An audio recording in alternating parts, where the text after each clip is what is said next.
사랑하는 성도 여러분, 성경 묵상 시간입니다. 오늘은 이사야 60장에서 63장까지를 읽으며 기도문으로 시편 56편을 함께 읽게 됩니다. 이사야서의 내용을 살펴보면 이사야 60장에는 회복된 시온의 영광에 관한 내용이 나옵니다.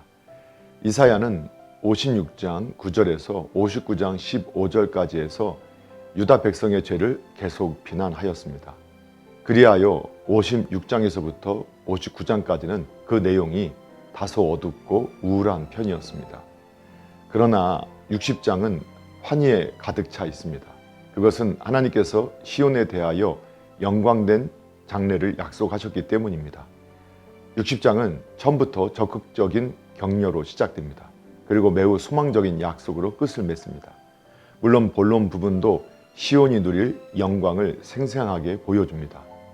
이렇게 60장 전체의 분위기를 밝게 만드는 것은 빛과 영광이라는 말이 적절히 사용되었기 때문이기도 합니다. 이사야 61장에는 메시아의 사역에 대한 예언의 내용이 나옵니다. 61장은 메시아의 초림에 관한 간단한 언급과 함께 재림에 관한 예언으로서 그 재림으로 인하여 성도들이 가지게 될 기쁨과 영광이 아름답게 묘사되어 있습니다.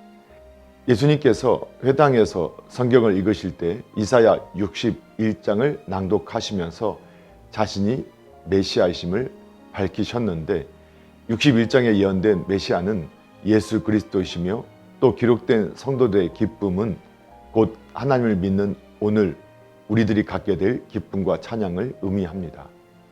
이사야 62장에는 이스라엘의 영광과 새 이름에 관한 내용이 나옵니다. 62장은 전장 61장과 연결되어 계속적으로 이스라엘의 구원, 영광, 그로 인하여 받게 될 새로운 칭호들을 예언한 내용입니다. 또 선지자는 이스라엘이 그러한 구원의 영광을 얻기 위하여 하나님께 간구해야 함도 강조하였습니다. 이러한 간구는 오늘날의 성도들도 자신의 삶에 어떤 문제점이 발생하였을 때 그것을 하나님께 간구하고 기도하는 자세로 살아가야 한다는 사실을 가르쳐주고 있습니다. 이사야 63장에는 하나님의 진노와 과거를 회상하는 선지자의 간구의 내용이 나오고 있습니다. 63장은 크게 두 부분으로 나눌 수 있습니다. 앞부분은 마지막 신원의 날에 있을 원수들에 대한 하나님의 진노와 심판이 예언되어 있습니다. 뒷부분은 하나님의 은혜와 능력을 구하는 이사야의 탄원으로서 그 간구는 64장 12절까지 계속되고 있습니다. 즉 에돔으로 표현된 하나님의 대적에 대하여 하나님께서는 무섭도록 심판하십니다. 하지만 그 뒷부분에 이어지는 선지자의 간구는 하나님께서 사랑하는 자들에게 베푸시는 구원의 은혜와 사랑을 은밀히 표현하고 있습니다.